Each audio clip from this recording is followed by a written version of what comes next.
Hey everybody. So today I thought we'd take a look at a full-size replica of the robot from the classic television show Lost in Space. So, gosh, where do I begin with this guy? Back in late 1998, early 1999, I discovered a club called the B9 Robot Builders Club. And I'll leave a link to them down below. And so I joined the club, and there was only about maybe 25 or 30 of us in the club at the time. And today I think there's around 650 worldwide, which is just crazy. So it's really taken off over the years. So my robot, he's 20 years old, and my dad and I built this. I got my dad's help with this because he's got a great workshop to help do things. So anyway, if you visit the website, you will be able to learn everything about this character. You'll be able to learn about the original hero costume prop and the stunt robot, and also the duplicate. There's also parts. You can buy all these parts that you see on here. You can buy just about everything. And then there's a bunch of people on there that are very helpful if you have any kind of questions or whatever. You can ask questions. People can help you. And there's also tutorials on how everybody built their robot, because no two robots are exactly the same. They're all different. They were all built differently.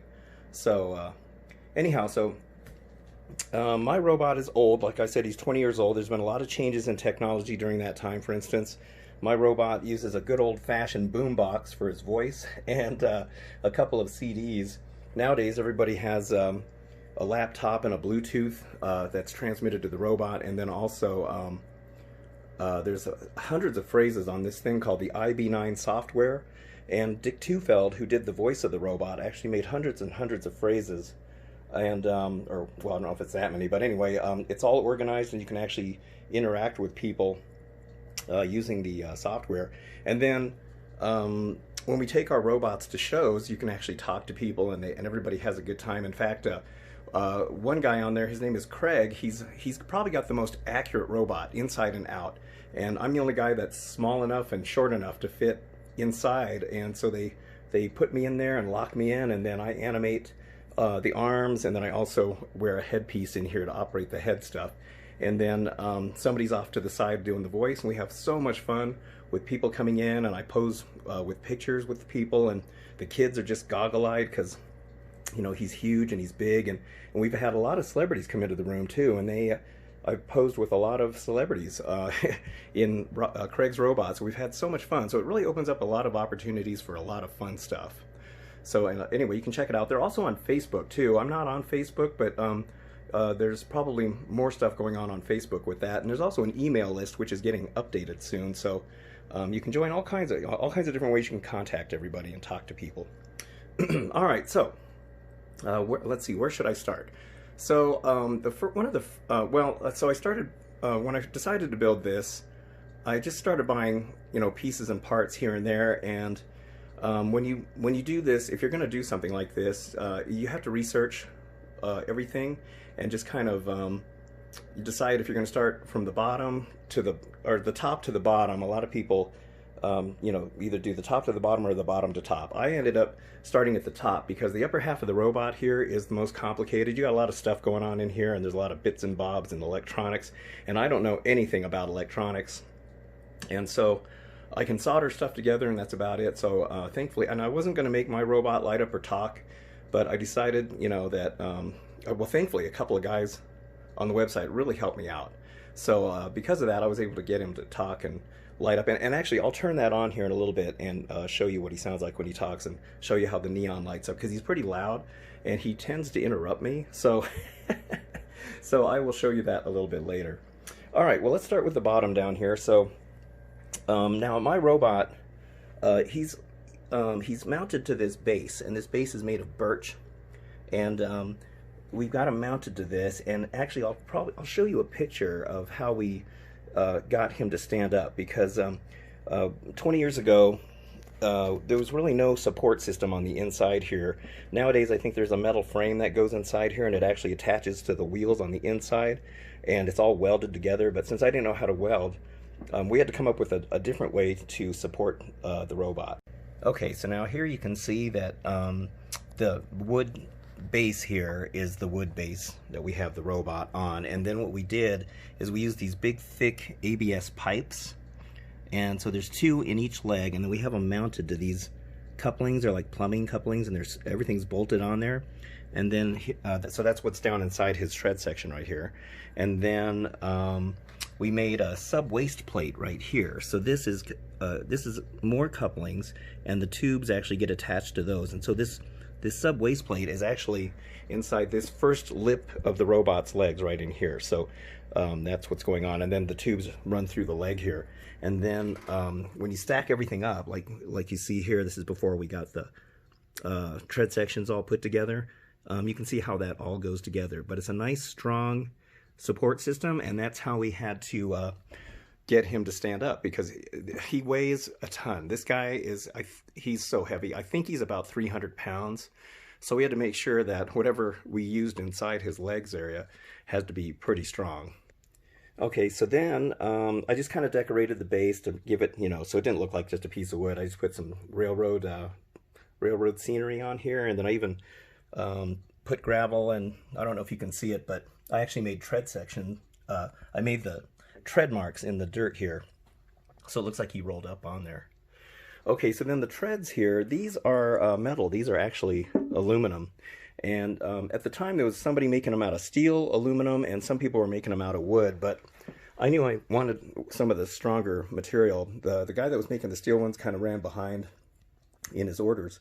So I went with the aluminum ones, and these are great. They were professionally welded, and they were pretty much ready to go. All you had to do was just prime them and paint them. It was really nice. And then these are the machined aluminum wheels right here, and there's 32 of them inside there. Some guys are building theirs with just 16, the 8 in the front here and the 8 in the back, and because you don't really see the ones on the inside, but I went ahead and went for the full 32 because I just figured that's what it's supposed to be. But because of all that, it makes this section really heavy. So just from this point down is 100 pounds just for his feet. So his feet are super heavy. I can't believe how heavy he is. And then these are real rubber treads. And then he'll actually roll on these if you push him on there. But the way he's mounted, he's kind of stuck there. But yeah, those will actually work. And then we also have the soil sampler door here. Some people actually have a working soil sampler in here. So in one episode in the first season, I think it was called Island in the Sky, the robot actually walks down this ramp, and then this little door opens up right here, and then there's nothing in mine. You can actually, oh, there you can see that coupling right there. So this little digger comes out of here. So it's got like a little metal tube that comes out and starts spinning and takes a sample of the dirt and goes back in. And then there's only one more episode where you see that working, and that's let's see, what was it? War of the Robots, and that's where the robot is fighting Robbie the robot, this guy. And so this opens up, and a bunch of smoke comes out of there, and he makes a smoke screen so that he can zap Robbie to defeat him, because Robbie played the bad guy on that one. So anyway, so I don't have a soil sampler in there. I think somebody's actually making one now. I think they brought that back, so you can actually get that piece. These are his side panels. They're made of vacuum-formed, I think it's styrene, and you have to kind of trim it to get all the edges, on here. And then some people are screwing theirs on. I just use silicone. That way I can just pop it off and then put dabs of silicone back on there if I ever have to get in there. My dad and I really tried to just make this as simple as possible and really try not to complicate everything. So, and plus what was available at the time too. Let's see, this is the knee hinges, and these ones are locked, but on the show, they would unlock these, and then Bob May was the actor inside the robot. He never got credit for the role, but he was the man inside, and so sometimes they would take whatever the support was inside here so that he could bend over, and you could see these plates would pivot on these hinges, so that's what those are. And then this is his knees, and the knees are actually made of fiberglass on mine. We actually have a guy now who works in special effects in the movies, and he makes all of our rubber parts. He makes the legs, the knees, the arms, and then the neck boot up there. And they're really nice quality silicone parts. Actually, there's a couple people making rubber parts now, which is really nice. So when I was building this robot, there was only one person making the rubber legs, and he I think actually I got the first set that he made for the last summer that he ever made them. And so after that, you couldn't get rubber legs. They were really hard to get. So I was really glad to get these. And these are made of latex, which, you know, is a little tricky because sometimes it dries out over time. But I've actually treated this with some leather, not leather, a rubber protectant. And I think that's what's helped save these over the last couple of decades. So they've lasted pretty good. And then some people were making their own legs out of wood, and then they would make pipe insulation on here, and those actually turned out pretty good too. And then there was some fiberglass ones, but I didn't like the fiberglass ones because they make the robot look too tall. For instance, this robot here, see how the legs are way too tall and uniform like that, and it doesn't look right, and it also adds another 2 or 3 inches to the height of the robot, so I didn't really want that look. So the robot should have these squishy legs. So yeah, I'm glad I was able to get those. Let's see, this part here is what we call the waist plate. This one's made of PVC, so that was good because wood warps over time. And then this is what we call the donut. And the donut is where it's like there's a lazy Susan in there, so that way you can turn, the robot can turn his body. And so, yeah, and that's made of fiberglass too. And then, let's see, let's take a look at his torso. Now, the torso is made of fiberglass. This is fiberglass. And the real robot's body was made of fiberglass as well. Now, since this has been made, or since we built this, we have a much more accurate torso now. A couple of the guys in the club got to actually get a hold of the original stone molds that the original robot's torso was made of, and then they were able to make pulls from that. And so if you're going to get a torso from the website now, they're very accurate, so they're really good. But at the time, this was the best one you could get, and I think it looks good still. I mean, you know, nobody's going to notice any of the differences from this one to the one that is being sold now. I mean, it's only us rivet counters from the website that are going to know all these crazy details about the robot. So this one's held up really well, and I think it looks fine. And then here's his vents on the side. The only thing I got wrong here is that the little diamond plate stuff back there should be smaller. It should be a little smaller diamonds, but I didn't know that. So, you know, but who's going to notice that either? Let's see. These are his arms, and they're actually neoprene, and we now have silicone ones and some other ones that are actually nicer than these. But some guys were making this whole thing just one unit. It was all I don't know if it was fiberglass or what, so the arms wouldn't come out at all. It was just strictly for looks. But I wanted my robot's arms to actually extend. But so now these wrists and the claws are so heavy. This is all solid resin, and these are resin too. I think now we have fiberglass wrists now, so it's much lighter because my robot's claws are so heavy. And so, but we went with what we had, and then you can actually turn his claws. And then we had to figure out a way to make the robot's arms stay retracted. So on the show, they actually had this question mark shaped hook right here. And then there was a pin that stuck out here, and then it was the same thing on the bottom. There was a question mark shaped hook under here and another pin. And then Bob May, when he pulled in the robot's arms, he would pull them in and lock them in place. And then that's how they kept the robot his arms in. Well, I didn't know how to weld that hook on there, and nobody was really making it anyway. And so my dad and I came up with using a magnet. So let's see now. Hopefully I can do this with one hand because it's kind of tricky. But you can actually, it's just plugged in magnetically, so I can actually pull the robot's arms out like you can see here. And it actually is like a bellows. You can hear the air coming out of there. But yeah, but these claws, oh man, they're heavy. They're so heavy. But I was just glad to make his arms be able to pop out like that. All right, let me see if I can lock this in. I may have to pause this. Oh, wow, actually I got it. Okay, usually I have to kind of fight with that a little bit. So anyway, yeah, I think the magnets work really good, and I'm glad we were able to come up with that. And also what I like is, if you look at his profile, I like that the arms stick out a little bit so that they're not completely pushed in. So it kind of makes it, I don't know, I just kind of like the look of his arms sticking out like that. Let's see, so this is his actually here's the programming bay, and mine is not accurate because at the time that we were building this robot, we didn't really know what all was inside here. And most people don't even know this area exists, but all I knew is that there was a couple of switches, a tape reel, and something over here. So we now know that I think there is now a third switch over here. And there's some decals that say, or stickers or something that says IND, AB, and DEC. And then I'm not sure what else is up here. And there's another one of these lights that are inside here. I think it's an amber one that's inside there. But like I said, we didn't all know what was in there at the time, so I just did the best I could with what I knew what was in there. And that tape reel is not even a tape reel. I actually made that out of PVC pipe and some clear plastic, and you can actually see it's not even a real tape reel. It's only halfway. Kind of giving away the secrets here, but just wanted to show you what I did there. All right, so this is the robot's chest area, and this is his knob.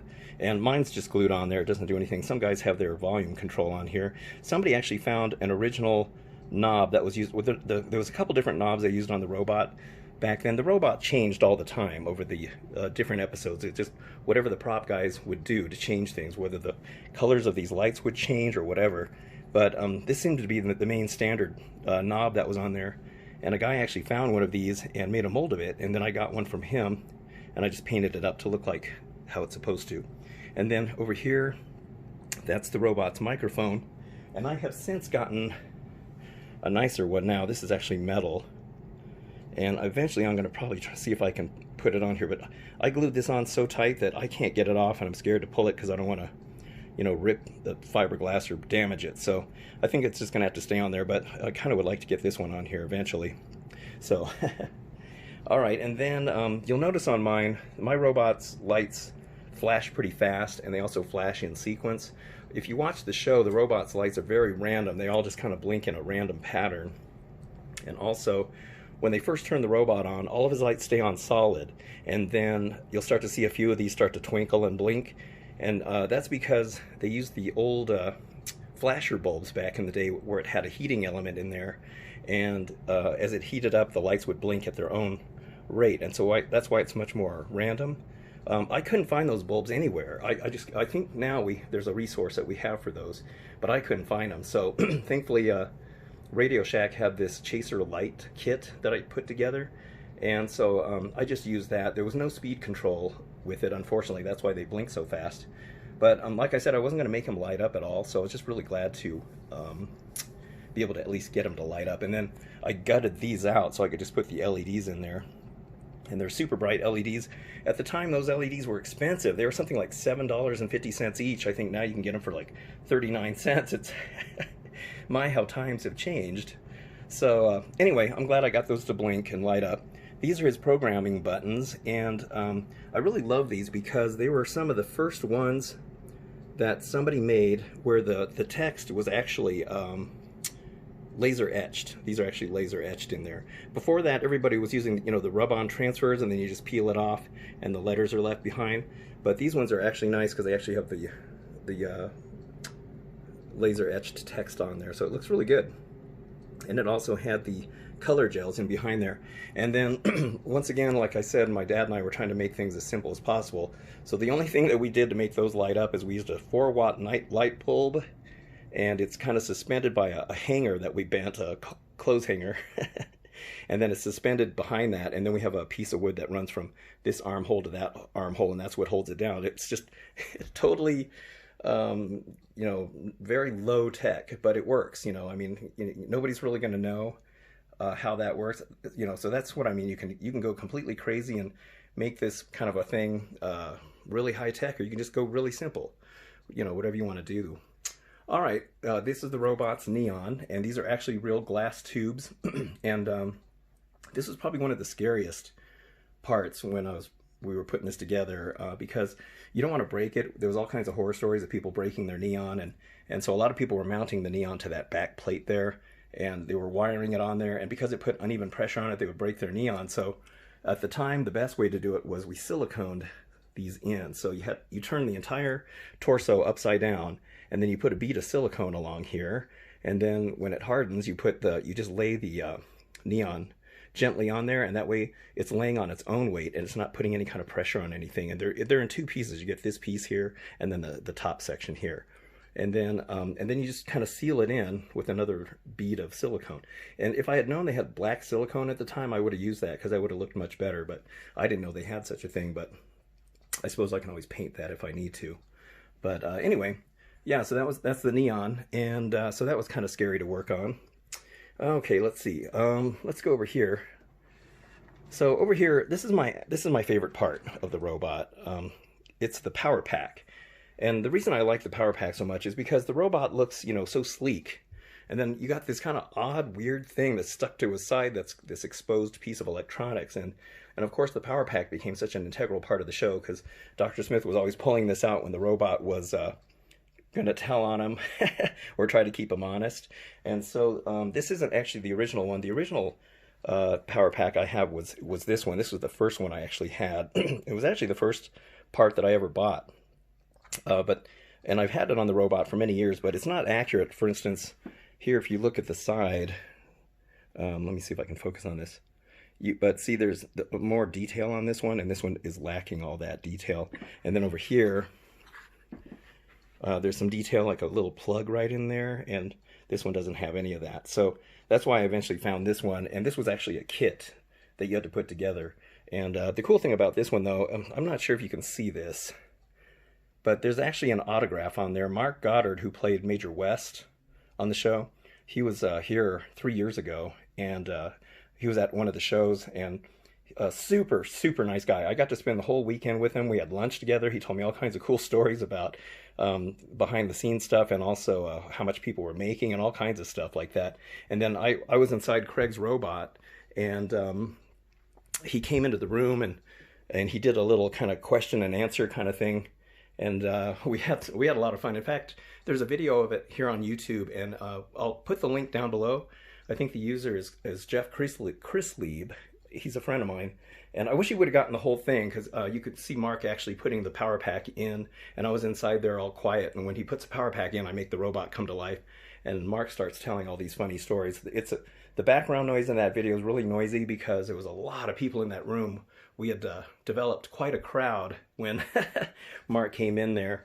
But he was a super nice guy, like I said, and he autographed my power pack for me, and so I was really glad to get that. But so yeah, this one's much more detailed, and here, let me take it off.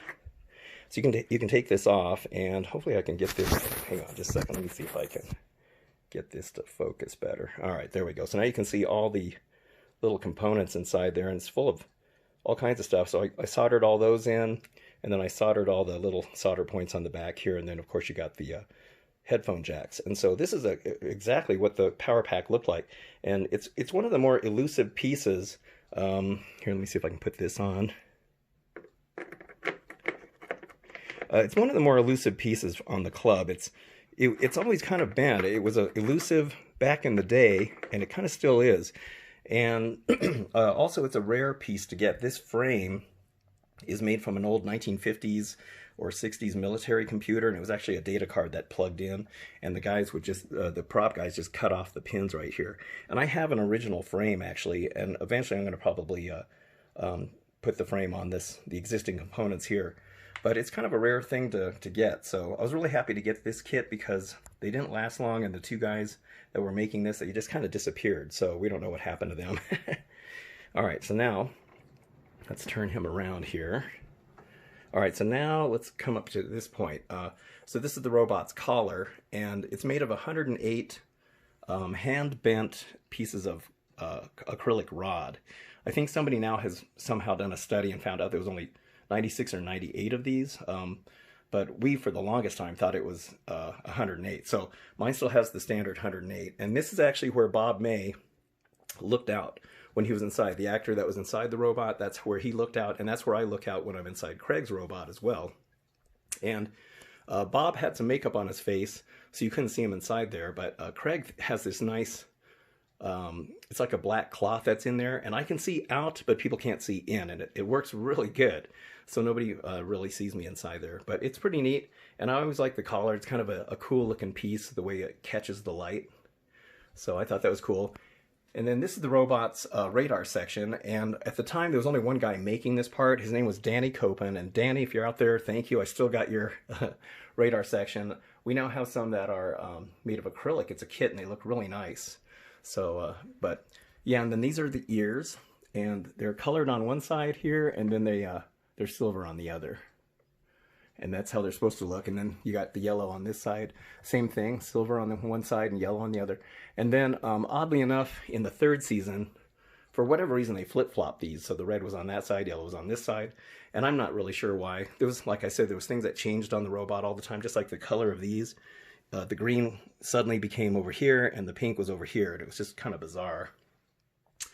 Let's see. So this is the robot's bubble. And at the time, I think there was only one company making these. It was Planet Plastics, and I got one of their early bubbles because, and thank goodness, because they were the best ones that they made. As time went on, they kind of started getting a little sloppy and things were getting a little lopsided looking, but I got one of their good ones, so I was really happy to get that. And then the brain, I got that from a guy named Doug who made the brain. He actually made the whole thing. It was great. All I had to do was get a sequencing circuit that made the lights blink. So that was really cool. Like I said, I wasn't going to make the robot light up, so it was really nice to be able to do that. And so I think it looks really good. I think he did a good job on it. You can see the other side here. And you got the weird looking hieroglyphics in there that, you know, that the robot has. It's kind of cool, the little pattern. And so also I did a couple of upgrades on this over the course of time. So this is the robot's crown, and I actually replaced the one that was on there. This one's made of metal, and it's really nice. It's riveted, just like the real one. And then I also replaced the robot's eyes. Let me see if I can focus in on his eye. There we go. So his eyes are cool. They have kind of like this weird cat eye kind of look. And so a guy, I can't remember his name now, was making the eye lenses. And originally I think there was just a piece of paper on there on mine. So I was able to get one of the eye lenses, and I was really glad to get it. And it's actually yellowed because of how old it is. It's yellowed over the 20 years. So some guys are actually motorizing all this stuff. They have the crown up here slowly turns, and then these are called the finger lights right here, and they have them moving up and down like this, and then the ears are spinning. But I didn't do all that because first of all, I really didn't want to go through all the trouble. And, you know, more moving parts means more things to break down. But also, you only ever saw those move in the first 5 episodes of the show, and then they stopped using it because the motors were so noisy that the actors had to keep going back and redubbing their lines. And also Bob May, who was inside there, he couldn't hear his cue lines to say his lines. He would actually say the lines on set. And then Dick Tufeld, the announcer on the show, would go back and redub over Bob May's voice. So they stopped using it. And then you briefly saw the ears spinning in the very first episode of season 2. They're spinning, and they only do that for about a minute or two, and then they stop working. And then the only other time you ever see this red one turning is in the very last episode of the whole series. It was called Junkyard in Space, and the robot got scorched in this oven. And when they get him out of there, this ear is spinning really fast. But that's the only time you ever see those move, and 99% of the time you don't see those moving. So thankfully I didn't really have to motorize those. So anyway, all right. So yeah, that's kind of the overall look of him. And let me see, I'm going to zoom out a little bit here. Okay, so let me turn on his voice, and then you'll be able to hear him talk. And like I said, he's kind of loud, so hang on. Okay, so I got his sound going, and he'll say something about every 20 to 30 seconds. So he's probably going to interrupt me when I try to explain some of this stuff, but you can hear the grinding gear sounds that he makes. I am programmed only for defensive purposes. Oh, that was a short one. I may not have him loud enough to... So the reason his volume has to be up loud enough is there's about 20,000 volts running through that neon, and so the neon transformer needs enough juice to power that up. And so that's where the volume is. That's where the volume kind of kicks in for the... to activate that. Due to worn conditions of memory bank, compliance impossible. All right, and then the phrases are just kind of random. They're on. I have 2 different CDs, season 2 and season 3. I never bought season 1 for whatever reason, and so the phrases are just kind of random. He'll just not really make sense when he says stuff. He's probably got something coming up here.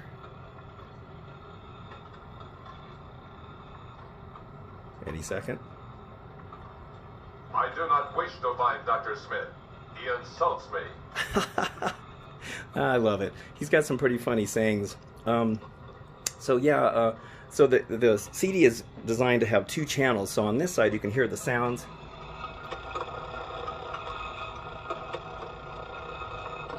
He had kind of those clicking gear sounds that are really cool, that was always ever present when the robot was around. So that comes out on one side and the voice comes out on the other speaker over here. I feel faint. Oh. My power supply is getting very weak. I think I better go lie down. I am only a machine. I am expendable. Alright, here, I turned him up a little bit louder, so hopefully the neon won't. Anybody can be green, not as desirable or exclusive as a sturdy silver gray, but acceptable. Yeah, so the you just hook up the speakers through a neon. Let's see, I can't remember how I did it. It was so long ago. But the neon transformer, I got it from Canada. It was the only place we could find them. I think people are using a different neon transformer in there now. But it was kind of tricky hooking that up to the neon and then to the boombox down there. But it all worked out pretty good. Thankfully, a couple guys on the club really helped me out with that. The calculations are not Dr. Smith's. They are mine. As I informed Dr. Smith, Earth course is not advisable. Oh, okay, so I turned them off so that I could kind of close out this video. But anyway, so if you're thinking about building one of these, like I said, go to the website, check things out, do your research. Just know that this is not going to be a weekend project. It's going to take you a while to do this. My dad and I worked on, it took us 10 months to build him, and 10 months was actually pretty good. There's some guys in the club that have been working on theirs for years and they're still not finished. And then some guys say their robot is never finished because they're always upgrading parts, kind of like what I did up here in the head. But there comes a time where you just got to say, you know, enough's enough, and you just got to stop. And honestly, like I said, by the time we were almost done, I was pretty exhausted doing this. So, but you know, it is fun. It's a fun project. Let's see. On a more personal note, I would like to say that working on this with my dad was a lot of fun. It became this really awesome father-son project, and my dad loves this kind of stuff, and he loves the robot too. So we had a lot of fun building this, and whenever he comes over, he always comes over and takes a look at the robot, and he's just like, I can't believe we did this. I can't believe we built this. And I said, I know, I can't either. It still takes our breath away after all these years.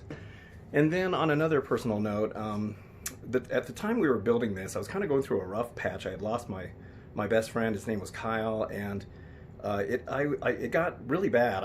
I got super depressed, and I was just kind of headed down a really bad road. And so when I started working on the robot, it really got my head out of that slump. I started concentrating on, different things, like, how to put different things together and bouncing ideas off my dad. And because of that, it really got my head out of that horrible depression that I was in. So, the robot was known for saving lives on the show, and I guess he kind of saved mine too, because it was surely going to go to a really bad place. So oddly enough, this whole thing just kind of came up at a really good time. So there's all kinds of things that are good about when you're doing a project like this. Not only did I end up with my childhood hero, so to speak, and also because I love robots, and the robot from Lost in Space was always my all-time favorite, but then it also just really helped me out in a personal way. And so yeah, it ended up really being a good thing. Alright, well anyway, I hope you enjoyed this video. Like and subscribe if you like what you see here, and I appreciate you watching, and I hope you have a great